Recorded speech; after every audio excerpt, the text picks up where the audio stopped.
नमस्कार, मैं हूजुम खान। दिन भर की खबरों में सबसे पहले डालती है नजर आज के मुख्य समाचारों पर। मां भद्रकाली मंदिर में उमड़ रहा श्रद्धालुओं का सैलाब। बड़ी तादाद में भक्तों ने माथा टेक मांगी मन्नतें। जमीनी विवाद में चली गोली, प्रौढ़ की मौत। कसी के वार से एक शख्स घायल। अव्यवस्थाओं के चलते परेशान हो रहे किसान सरसों की एमएसपी पर बेचने के लिए करवाने आए थे रजिस्ट्रेशन। खरीद केंद्रों पर व्यवस्थाएं सुनिश्चित करने के लिए निर्देश। गेहूं की सरकारी खरीद की व्यवस्था को लेकर जिला कलेक्टर ने ली बैठक। अब खबरें विस्तार से। टाउन के निकटवर्ती गांव अमरपुरा थेड़ी में स्थित प्राचीन मां भद्रकाली मंदिर में चैत्र नवरात्रि के पावन मौके पर शुरू हुए ऐतिहासिक मेले में श्रद्धा और सेवा का संगम देखने को मिल रहा है। 30 मार्च को प्रथम नवरात्रा से शुरू हुआ ये 9 दिवसीय मेला 6 अप्रैल नवमी को संपन्न होगा। मेले में राजस्थान ही नहीं बल्कि हरियाणा, पंजाब, दिल्ली और गुजरात जैसे पड़ोसी राज्यों से बड़ी संख्या में श्रद्धालु मां भद्रकाली के दर्शन करने के लिए उमड़ रहे हैं। शुक्रवार को 7वें नवरात्र पर भी काफी संख्या में श्रद्धालु मां भद्रकाली के मंदिर पहुंचे और दंडवत होकर मन्नतें मांगी। सुबह से ही भद्रकाली माता के दर्शन के लिए भक्तों की कतारें लगनी शुरू हो गई। भक्तों ने लाइन में खड़े होकर अपनी बारी का इंतजार किया। मेले में आए नन्हे मुन्ने बच्चों ने अपने माता पिता के साथ खरीदारी की और पकवानों का लुत्फ उठाया। मेले में कई सामाजिक संगठनों ने भी व्यवस्था संभाली। मंदिर के दोनों तरफ मुख्य मार्गों पर पेयजल, लंगर, खीर आदि का भंडारा लगाया गया। शनिवार को 8वें नवरात्रा व अंतिम दिन रामनवमी पर रविवार को भद्रकाली मंदिर में श्रद्धालुओं का सैलाब उमड़ेगा। हनुमानगढ़ सेवा समिति की ओर से मां भद्रकाली मेले में लगातार लगाए जा रहे 8 दिवसीय भंडारे में शुक्रवार को 7वें नवरात्र पर भंडारे का शुभारंभ हनुमानगढ़ के पत्रकारों ने 51 कन्याओं का पूजन कर किया। हनुमानगढ़ सेवा समिति के अध्यक्ष मदन गोपाल जिंदल ने बताया कि समिति ने वर्ष 1985 में ऐसे समय में सेवा कार्यों की शुरुआत की थी जब मेले में श्रद्धालुओं को पीने के लिए पानी तक नसीब नहीं होता था। तब से लेकर आज तक समिति खोया पाया केंद्र, चिकित्सा सेवाएं, जूता घर, पेयजल और सुगम दर्शन व्यवस्था के माध्यम से लाखों श्रद्धालुओं की सेवा कर रही है। समिति का सेवा भाव यह है कि आज श्रद्धालु निश्चिंत होकर मां के दरबार में अपनी श्रद्धा अर्पित कर पाते हैं। भारतीय क्लब द्वारा पिछले 40 वर्षों से सेवाएं दी जा रही है। तो पहले यहाँ पीने के पानी की समस्या थी, अब पानी के लिए समर्सिबल द्वारा टंकी से पानी भरा जाता है और बाकी खोया पाया के अंदर है, चिकित्सा व्यवस्था है, जूता घर है और भंडारे की व्यवस्था पिछले 10-12 सालों से भंडारे की व्यवस्था भी चल रही है।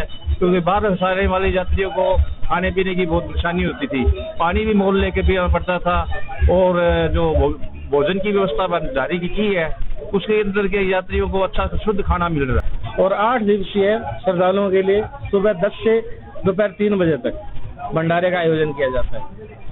भद्रकाली मेले स्थल पर भारत क्लब का स्थायी कार्यालय है। निःशुल्क जूताघर की व्यवस्था रहती है मेले में, निःशुल्क चिकित्सा व्यवस्था की व्यवस्था रहती है और इस बार जो महिलाओं के लिए विश्राम गृह बनाया गया है, स्थायी रूप से यहाँ शेड लगवाया गया है ताकि महिलाओं को आराम करने की कोई परेशानी ना हो। देवस्थान विभाग की ओर से जो व्यवस्था की जाती है वो नाकाफी है। यहाँ काफी ज्यादा सुधार की अभी आवश्यकता है। तो सरकार से, प्रशासन से यही निवेदन है, ये हमारी धरोहर है, इसको संभालें, मेले का रूप दें। बाहर से आने वाले श्रद्धालुओं के लिए यहाँ व्यवस्थाएं की जाए। रोजाना सुबह भंडारा लगाया जाता है, कंजक पूजन करवाकर अन्य संस्थाओं द्वारा व समाज सेवी द्वारा भंडारे का भोग लगवाकर कन्या पूजन करवाया जाता है। उसके बाद भंडारे की शुरुआत की जाती है। भारत क्लब पिछले 40 सालों से सेवाएं दे रहा है, जिसमें जूता घर, चिकित्सा व्यवस्था, सुरक्षा व्यवस्था, खोया पाया केंद्र, कंट्रोल रूम आदि की सेवाएं दे रहे हैं।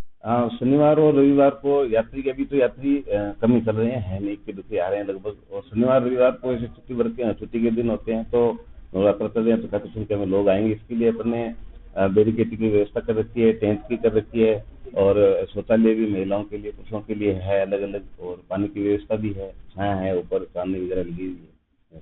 अमरपुरा थेड़ी स्थित मां भद्रकाली का मंदिर प्राचीन काल से श्रद्धालुओं की आस्था का केंद्र रहा है। कहा जाता है कि मां भद्रकाली अपने भक्तों की मनोकामनाएं पूरी करती है और उन्हें संकटों से मुक्ति प्रदान करती है।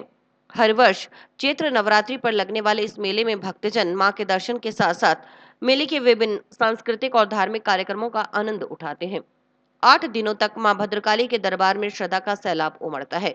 श्रद्धालु भक्ति भाव से मां के दर्शन कर भंडारे में प्रसाद ग्रहण करते हैं, मां से सुख समृद्धि और मंगल कामना करते हैं। इस ऐतिहासिक मेले में हर रोज हजारों श्रद्धालु मां भद्रकाली के चरणों में शीश नवाकर अपनी आस्था व्यक्त कर रहे हैं। मैं सपना राजपूत हूँ। मैं श्री गंगानगर से आई हूँ। क्या सुना है? मंदिर के बारे में बस इतना ही सुना है कि यहाँ पे बहुत पुराना मंदिर है, प्राचीन मंदिर है और यहाँ पे पानी का तो ध्यान नहीं है शायद, और यहाँ पे मान्यता पूरी होती है। काफी बार आ चुकी हूँ और इसकी मानता सुनी है। ये पानी में मूर्ति आई थी तो ये इसलिए यहीं रुक गई थी। अब पानी कितना ही मर्जी आए तो यहाँ ये मंदिर को नहीं छू सकता, और बाढ़ आए कुछ भी आए आसे पास पानी चला जाएगा, मंदिर को नहीं छूता। ये बहुत पुराना मंदिर है, ये राजा महाराजाओं के टाइम का। ये किस तरह की मनोकामना? मनोकामना सभी पूरी होती है, जो भी मांगो वही पूरा हो जाता है। गुलवाला थाना क्षेत्र के चक 5 LKS में जमीनी विवाद को लेकर दो पक्षों में खूनी टकराव हो गया। विवाद में गोली चलने से प्रौढ़ उम्र के शख्स की मौत हो गई, जबकि कस्सी के वार से एक व्यक्ति घायल हो गया। घायल को पीलीबंगा CSC से प्राथमिक उपचार के बाद इलाज के लिए हार्ट सेंटर रेफर कर दिया गया। इस संबंध में घायल के पर्चा बयान के आधार पर गुलवाला पुलिस थाना में मुकदमा दर्ज किया गया। पुलिस ने कुछ संदिग्धों को डिटेन किया। घटना की सूचना मिलने पर पुलिस अधिकारियों ने मौका मुआयना किया। गुलवाला पुलिस थाना प्रभारी SI राकेश सांखला ने बताया कि चक 5 LKS निवासी कपिल बिश्नोई और राकेश बिश्नोई आपस में ममेरे भाई हैं। इन दोनों में पिछले काफी समय से जमीन को लेकर विवाद चल रहा था। भूमि पर कब्जा लेने के प्रयास से गुरुवार शुक्रवार रात 3 बजे राकेश बिश्नोई और सुभाष नायक चक 5 LKS स्थित कपिल बिश्नोई की ढाणी के पास गए। इसी दौरान दोनों पक्षों में आपस में विवाद हो गया। आपसी विवाद में पिस्तौल से फायर होने के चलते गोली लगने से सुभाष नायक पुत्र भागीरथ नायक निवासी मघेवाली जैसर की मौत हो गई, जबकि राकेश बिश्नोई निवासी मानकसर कस्सी के वार से घायल हो गया। घायल को पीलीबंगा के सामुदायिक स्वास्थ्य केंद्र में भर्ती करवाया गया। हालात गंभीर होने पर राकेश बिश्नोई को हनुमानगढ़ के जिला अस्पताल रेफर कर दिया गया। थाना प्रभारी सांखला के अनुसार दोनों पक्षों के बीच में रात को लाठी भाटा जंग भी हुई। इस विवाद में कपिल बिश्नोई पक्ष की कई महिलाएं भी चोटिल हो गईं। उन्होंने बताया कि मृतक सुभाष नायक के शव को पीलीबंगा CSC के मोर्चरी कक्ष में रखवाया गया है। पोस्टमार्टम के बाद मृतक का शव परिजनों को सौंप दिया। उधर वारदात की सूचना मिलते ही CO सिटी हनुमानगढ़ मीनाक्षी मौके पर पहुंची। इसके बाद उन्होंने अस्पताल पहुंच उपचाराधीन राकेश बिश्नोई से भी घटना के बारे में जानकारी ली। FSL टीम को भी मौके पर बुलाया गया। टीम ने वारदात से जुड़े साक्ष्य एकत्रित किए। पुलिस के अनुसार इस प्रकरण में 3 संदिग्धों को पूछताछ के लिए डिटेन किया गया है। उनसे पूछताछ की जा रही है। पुलिस मामले की गहनता से जांच कर रही है। गुलवाला थाना क्षेत्र में 5 LKS रोही में ढाणी है, वहाँ पुराना जमीनी विवाद चल रहा है 2 परिवारों में। वहाँ रात्रि को झगड़ा हुआ है। एक व्यक्ति सुभाष जो मग्गेवाल ढाणी जिला गंगानगर का, उसकी लड़ाई झगड़े में मौत हो गई है। राकेश बिश्नोई मानकसर सूरजगढ़ के पास का रहने वाला है। इसके सिर में वगैरह चोटें लगी है। बयान वगैरह लेने हैं, बयान लेकर प्रकरण दर्ज किया जाएगा। SHO साहब CO साहब मौके पर पधारे हुए हैं। सरसों फसल को न्यूनतम समर्थन मूल्य पर बेचने के लिए शुक्रवार को टाउन स्थित कृषि उपज मंडी समिति में रजिस्ट्रेशन करवाने आए किसान अव्यवस्था के चलते परेशान होते रहे। किसानों को घंटों धूप में लंबी लाइन में खड़े होकर अपनी बारी का इंतजार करना पड़ा। उनके लिए न तो पानी की उचित व्यवस्था थी और न ही छांव की। एक ही काउंटर होने के चलते भी रजिस्ट्रेशन प्रक्रिया धीमी रही। इसके चलते विशेषकर बुजुर्ग किसानों को परेशानी का सामना करना पड़ा। किसान जरनैल सिंह, राजपाल सहारण, राम प्रताप आदि का कहना था कि रजिस्ट्रेशन करवाने आने वाले किसानों के लिए कोई सुविधा नहीं है। मंडी समिति कार्यालय में मात्र एक बेंच लगा हुआ है। सुबह 9 बजे से लाइन में लगे हुए हैं, लेकिन अभी तक बारी नहीं आई। उन्होंने कहा कि सरकार 10 अप्रैल से सरसों की MSP पर सरकारी खरीद शुरू करने की बात कह रही है, जबकि गेहूं की खरीद शुरू कर दी गई है। सरसों की खरीद पहले शुरू की जानी चाहिए थी। उन्हें उम्मीद नहीं कि 10 अप्रैल से सरसों की सरकारी खरीद शुरू होगी। तब तक अधिकतर किसान अपनी उपज व्यापारियों को औने पौने दामों में बेच चुके होंगे। उन्होंने सरसों की जल्द खरीद शुरू करने की मांग की। वहीं किशनपुरा निवासी बुजुर्ग किसान सुखदेव सिंह ने बताया कि वह 30 किलोमीटर दूर से आया है। उसका 90वां नंबर है। उसकी हालत ऐसी नहीं कि वे घंटों तक लाइन में खड़े रह सके। सरकार को इस तरह की व्यवस्था की जानी चाहिए ताकि उसकी कृषि जिन्स की जल्द खरीद हो सके।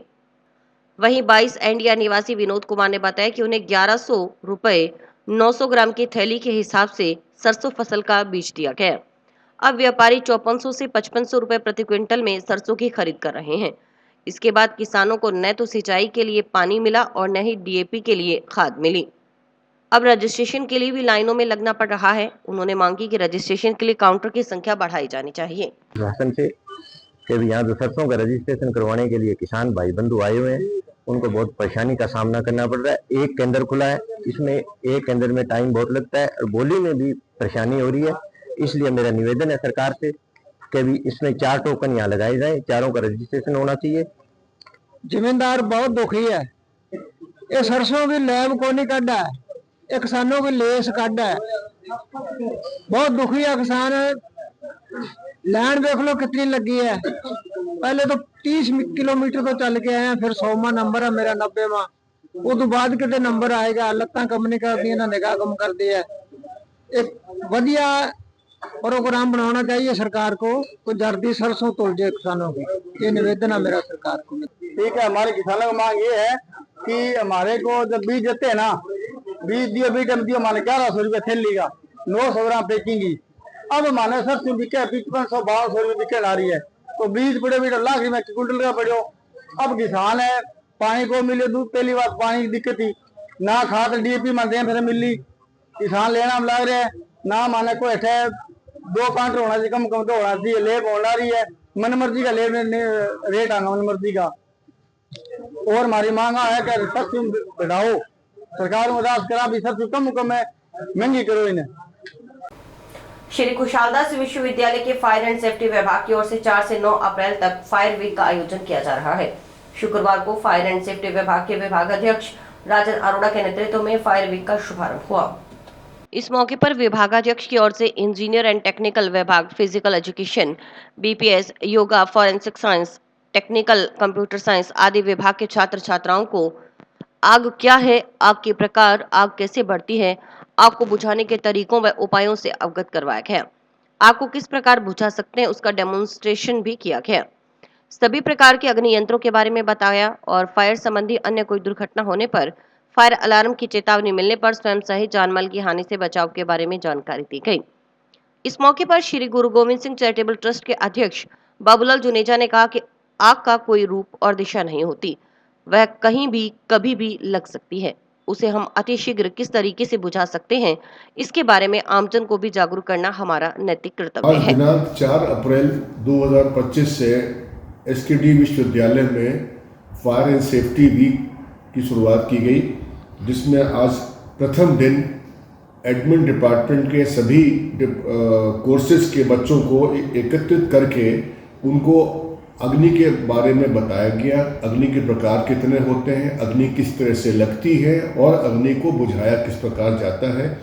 क्लास में 40 मिनट का क्लास कराने के बाद अग्नि डिपार्टमेंट के जो HOD हैं उन्होंने बच्चों को एकत्र किया बिल्डिंग के सामने और वहाँ पर आग लगाकर उसको बुझाने का तरीका सिखाया और इसी कार्य को कई लोगों से करवाया और सब लोगों ने इस कार्य को सफलतापूर्वक किया। और मैं इस फायर डिपार्टमेंट को शुभकामनाएं देता हूं कि इस पूरे सप्ताह में सबको इसकी ट्रेनिंग दे दी जाए, जिससे कि बेसिक फायर सुरक्षा के बारे में सबको। आज हमारे विश्वविद्यालय श्री कुशालदास विश्वविद्यालय में डिपार्टमेंट के विभाग जो एडमिन ब्लॉक है उसमें चलने वाले जितने भी कोर्सेज हैं, डिपार्टमेंट है, उनके विद्यार्थी और वहाँ के कर्मचारियों को मेरे द्वारा और मेरे विद्यार्थी जितने भी हैं फायर एंड सेफ्टी की टीम द्वारा आज 4 तारीख से फायर वीक की शुरुआत की है, जिसमें बच्चों ने आज बड़े अच्छे से इस फायर सेफ्टी के लिए अवेयरनेस दिखाई। गेहूं की सरकारी खरीद की व्यवस्था को लेकर जिला कलेक्टर कानाराम ने शुक्रवार को कलेक्ट्रेट सभागार में खरीद एजेंसियों के प्रतिनिधियों व स्टॉक होल्डर व्यापारिक संगठनों के पदाधिकारियों के साथ बैठक की। जिला कलेक्टर ने सभी 58 केंद्रों पर व्यवस्थाएं सुनिश्चित करने के निर्देश खरीद एजेंसियों के प्रतिनिधियों को दिए। किसानों के लिए छाया पानी की व्यवस्था करने के लिए भी निर्देशित किया गया। जिला कलेक्टर ने खरीद एजेंसियों के अधिकारियों को कहा कि मंडी में गेहूं का समय पर उठाव हो ताकि किसी को कोई असुविधा न हो। इसके लिए खरीद एजेंसियों को आपस में बेहतर समन्वय करने के लिए जिला कलेक्टर ने निर्देशित किया। गेहूं खरीद के 48 घंटे के भीतर किसानों के बैंक खाते में भुगतान की व्यवस्था सुनिश्चित की जाए। जिला कलेक्टर कानाराम ने बताया कि जिले में गेहूं की खरीद का कार्य शुरू हो चुका है। 30 जून तक गेहूं की खरीद का कार्य होगा। किसान किसी तरह की जल्दबाजी न करे। मंडी में जगह की उपलब्धता के अनुसार ही किसान अपनी गेहूं लेकर आए। उन्होंने बताया कि केंद्र सरकार की ओर से तय MSP के अलावा राज्य सरकार की ओर से 150 रुपए बोनस की घोषणा की गई है। उम्मीद है कि जिले में गेहूं की अच्छी खरीद होगी। खरीद की व्यवस्थाएं को लेकर आज सभी जो खरीद एजेंसी है और अन्य जो स्टॉक होल्डर्स है चाहे व्यापार मंडल उनके साथ एक मीटिंग की गई थी। जिले में चूंकि गेहूं की खरीद का कार्य शुरू हो चुका है और सभी 58 केंद्रों पे व्यवस्थाएं सुनिश्चित करने के लिए सभी एजेंसीज को निर्देश दिए हैं। लार्जली सभी तक व्यवस्थाएं होगी। 2-4 जगह कुछ इश्यूज थे वो आजकल में ही एजेंसीज उनको एड्रेस कर लेगी। इसमें मोटे तौर पर जो किसानों के लिए छाया की व्यवस्था, लेबर जो वहाँ है उनके लिए पानी की प्रॉपर व्यवस्था और साथ में जो गेहूँ आएंगे उनका समय पे उठाव हो, किसी को कोई असुविधा नहीं हो, इसको लेकर एजेंसियों को आपस में बेहतर समन्वय करने के लिए हमने निर्देशित किया है। साथ ही चूंकि गेहूं की कटाई ऑलमोस्ट सेम टाइम रहती है, तो मेरा किसान भाइयों से भी आग्रह है, पूरा पीरियड है 30 जून तक प्रोक्योरमेंट का, किसी तरह की जल्दबाजी वाला कंपोनेंट नहीं हो। मंडी में स्पेस की उपलब्धता के अनुसार जो है आप लाएं और आप ये भी निर्देश किया कि जो 48 आवर्स है उसके भीतर जो है भुगतान की व्यवस्था सुनिश्चित हो। तो इस बार चूंकि अपेक्षा है कि सरकार ने जो 150 रुपये बोनस दिए हैं उस कड़ी से इस बार गेहूं प्रोक्योरमेंट जिला बहुत अच्छा करेगा। पिछली बार भी हमने राजस्थान का 50% ज़्यादा गेहूं प्रोक्योरमेंट किया था। तो सभी एजेंसियों के समन्वय से बेहतरीन प्रोक्योरमेंट व्यवस्था करते हुए हमने जिला खाद्य व्यापार संगठन महानगरी की तरफ से माननीय कलेक्टर साहब को एक निवेदन किया कि गेहूं खरीद व्यवस्था 10 तारीख के बाद सुचारू रूप से चले और ये बारदाना वितरण नियमानुसार व्यापार मंडल व कृषि मंडी के माध्यम से सबको मिले, जितना माल आए। दूसरी हमने जगह की बात भी की। एक कलेक्टर साहब ये भी निवेदन किया कि हमारे व्यापारियों को 2.25% आड़त नहीं मिल रही है, 54 रुपए ये 2400 पर 54 रुपए कुछ पैसे बनते हैं वो मिलना चाहिए, ये लेटर लिखें। दूसरा बारदाना जो वितरण किया जाता है उसका 585 ग्राम बारदाना में वजन मानते हैं, ये 150 ग्राम का इसमें अंतर है। तो ये भी हमने FCI MD साहब से DM साहब से निवेदन किया कि इसमें आप सुधार करें। हमारा व्यापारियों को बहुत नुकसान हो रहा है कि किसान माल तोड़ के चला जाता है। और उठाव के बारे में हमने बात की, उठाव जल्दी से जल्दी किया जाए ताकि कोई गड़बड़ नहीं हो और पूरा आश्वस्त किया है कलेक्टर साहब ने कि सारी व्यवस्थाएं सही होगी। संगरिया में हमारे मंडी में बाहर का जो आउटर की जो व्यवस्था थी उसके लिए भी बात की, शीघ्र स्वीकृति मिल जाएगी। कलेक्टर साहब ने कहा कोई दिक्कत वाली बात नहीं, सारा व्यवस्था सुचारू रूप से चलाने का विश्वास दिलाया है। नोहर पंचायत समिति की निर्माण एवं स्थापना शाखा की बैठक प्रधान सोहनडील की अध्यक्षता में हुई। बैठक में सभी 11 सदस्यों ने भाग लिया। बैठक के बाद 42 प्रकरण समिति के समक्ष आए, जिनमें से 30 प्रकरणों का सर्वसम्मति से मौके पर ही निस्तारण किया गया। इसके अलावा शेष प्रकरणों को मौका निरीक्षण के बाद आगामी बैठक में लेने के लिए निर्णय लिया गया।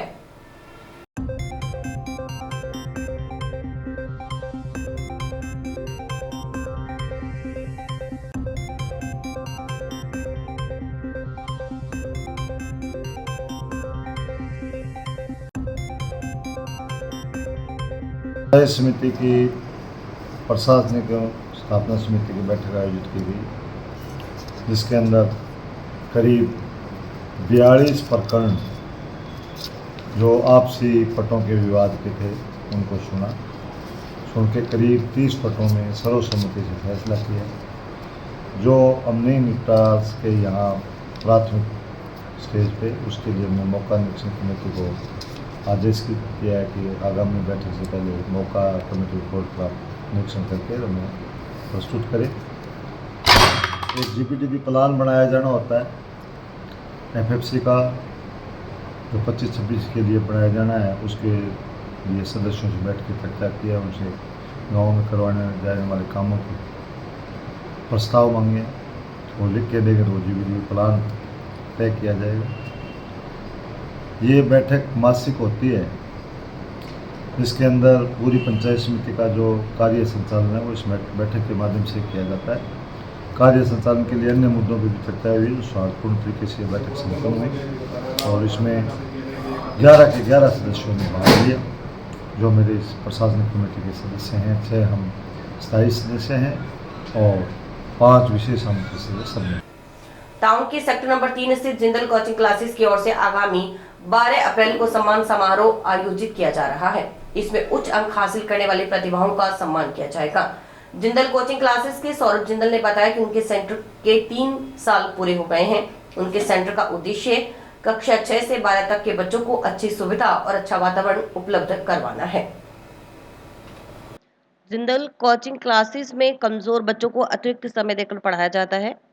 क्लासेस पर बच्चों को 7 दिन का डेमो दिया जाता है। जब बच्चा उनके सेंटर से जुड़ जाता है तो इसके बाद बच्चे की कक्षाएं शुरू की जाती हैं। उनके सेंटर पर एक समय से 12 से 13 बच्चों की क्लास ली जाती है। ज्यादा भीड़ एकत्रित नहीं की जाती, जिससे बच्चों को यह नहीं लगे कि यहाँ भी स्कूल वाला माहौल बन गया है। इससे बच्चा बिना किसी संकोच के अपने डाउट सॉल्व कर सकता है।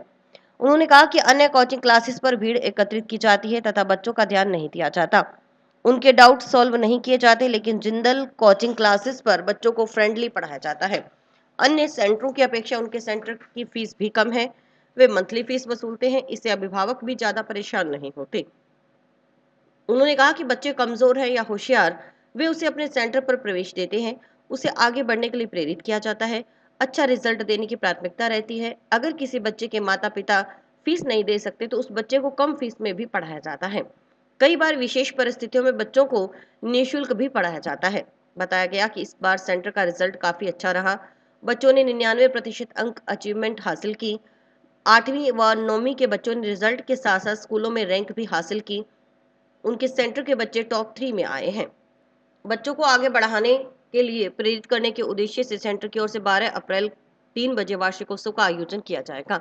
इसमें 90% से अधिक अंक हासिल करने वाले बच्चों को सम्मानित किया जाएगा। सब्जेक्ट टॉपर को भी सम्मानित किया जाएगा। जिंदल कोचिंग क्लासेस है, हमारे सेंटर को 3 साल पूरे हो गए हैं और हमारा जो सेंटर है उसका मोटिवेट है 6 to 10th वाले बच्चों को एक अच्छी फैसिलिटी देना और उनको एक अच्छा एनवायरनमेंट देना जिससे वो पढ़ सकें। और हमारा रिजल्ट हर साल की तरह प्रोग्रेस पे रहता है। हर साल बच्चों को 90% से अबव मार्क्स दिलाना तथा स्कूलों में बड़ी बड़ी रैंक अचीवमेंट दिलाना। हमारे यहाँ पर AC रूम अवेलेबल है और वीकली टेस्ट लिए जाते हैं। बच्चों को इंडिविजुअल अटेंशन दी जाती है। जो बच्चा वीक होता है उसको एक्स्ट्रा टाइम देकर उसको अच्छे से पढ़ाया जाता है। और यहाँ पर सरप्राइज टेस्ट लगे जाते हैं जिससे बच्चों का पता लगता रहता है और क्या रिपोर्ट है क्या नहीं है, और उस रिपोर्ट को पेरेंट्स तक पहुँचाना भी हमारा काम रहता है। समाचार अभी और भी हैं, देखते रहिए स्काई चैनल। नमस्कार दोस्तों, मैं डॉक्टर निधि डोमेवाले फोकस नागपाल आई हॉस्पिटल से, जो 40 साल से आंखों की बहुत अच्छी सर्विस दे रहा है। आपको ये बताते हुए मुझे खुशी हो रही है कि अब चश्मा निकालने का ऑपरेशन जो लेज़र द्वारा किया जाता है, जिसे लेसिक कहते हैं, वो यहाँ पे शुरू हो चुका है। लेसिक यानी लेज़र द्वारा आपके आँख का चश्मे का नंबर हटाया जाता है। ये चश्मे का नंबर हटाने के लिए लेज़र किरणों का प्रयोग किया जाता है। हमारे यहाँ हनुमानगढ़ में आधुनिक तकनीक की मशीनें हैं जो FDA अप्रूव्ड है, जो आपकी आंखों के लिए बहुत सुरक्षित है। बिना नुकसान के आपका चश्मे का नंबर हट जाएगा। लेसिक ऑपरेशन से मरीज़ को घबराने की कोई ज़रूरत नहीं है, क्योंकि इस ऑपरेशन में आपको आँख में कोई टीका लगवाने की ज़रूरत नहीं है। हम आँख को एक ड्रॉप यानी एक दवाई के द्वारा सून करेंगे, उसके बाद आपका ऑपरेशन होगा जो कि 10 से 15 मिनट में हो जाएगा। चलो आए लेसिक ऑपरेशन के द्वारा अपनी नई ज़िंदगी की शुरुआत करें और चश्मा से मुक्त हो जाए। नौर के वार्ड नंबर 1 के नागरिकों ने परिसीमन के बाद वार्ड 1 को भौगोलिक दृष्टि से बदलकर वार्ड 40 में बनाए जाने का विरोध किया है। इस संबंध में ट्रैक्टर ट्रॉली में भरकर आए वार्ड के नागरिकों ने यहां उपखंड कार्यालय पर प्रदर्शन करते हुए SDM को ज्ञापन दिया।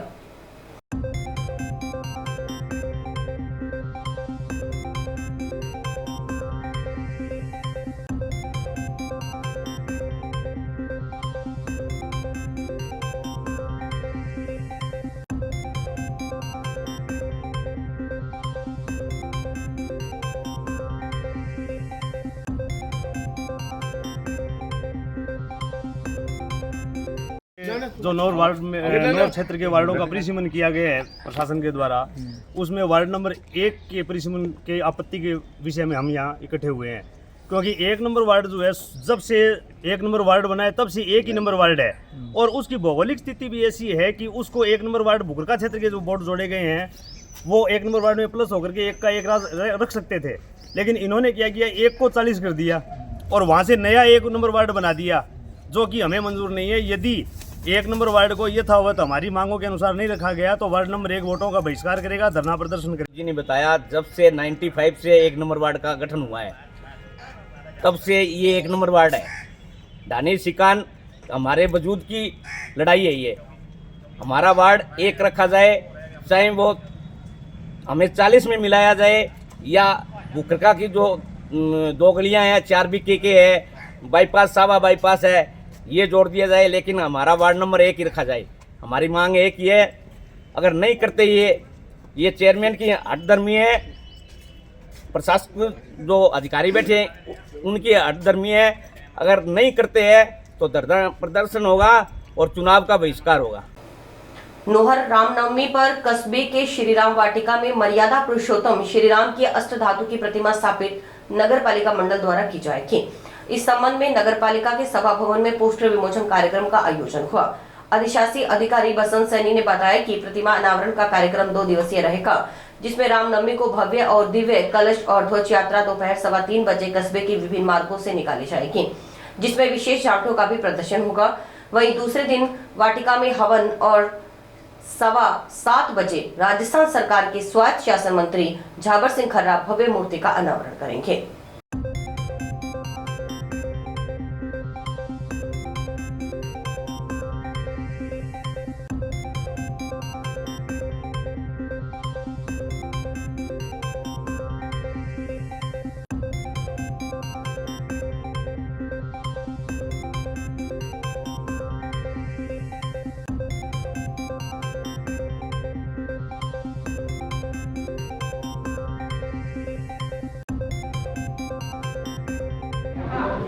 श्रीराम वाटिका जो है इस बात के लिए अद्वित कि यहाँ पे स्वयं श्रीराम विराजमान। तो इस बात की चेष्टा करते हुए पूरे मंडल ने इस बात को स्वीकार किया और बोर्ड मीटिंग में प्रस्ताव लेते हुए सबसे प्रमुख कर्तव्य समझा कि स्वयं श्रीराम को यहाँ पे विराजमान किया जाए। और उसमें हम लोग बहुत सौभाग्यशाली हैं कि हमारे वक्त में चाहे वो कोई भी कम्युनिटी हो, कोई भी कौम, पूरा शहर इसको इस तरह से रंग दे कि इतिहास इस बात को याद करे कि स्वर्ण अक्षरों में लिखा जाए कि श्री राम की उपस्थिति में हर आदमी कण-कण से। पर नगर पालिका द्वारा 2 दिवसीय उत्सव कार्यक्रम रखा गया है, जिसमें 6 तारीख को रामनवमी के दिन कलश यात्रा का कार्यक्रम रखा गया है, जिसमें नगर पालिका का लक्ष्य लगभग 1100 महिलाओं के द्वारा कलश यात्रा निकाला जाना है। 3 बजे का समय रखा गया है, जिसमें सभी से अपील है कि ज़्यादा से ज़्यादा संख्या में भागीदारी सुनिश्चित करें। इसके बाद 7 तारीख को सुबह श्रीराम वाटिका में हवन कार्यक्रम रखा गया है 10 बजे का। उसके बाद शाम को 7 बजे छोटू सिंह रावणा के द्वारा भजन संध्या का कार्यक्रम रखा गया है। 7 तारीख को इसी दिन मुख्य अतिथि के रूप में स्वायत्त शासन मंत्री झाबर सिंह खर्रा के द्वारा भगवान श्री राम की लगने वाली प्रतिमा का अनावरण का कार्यक्रम रखा गया है। इसमें सभी नौरवासियों से अपील है कि वो ज़्यादा संख्या में अपनी उपस्थिति दें। और इसी के साथ समाचार समाप्त हुए। रोजाना देखते रहिए समाचार। नमस्कार।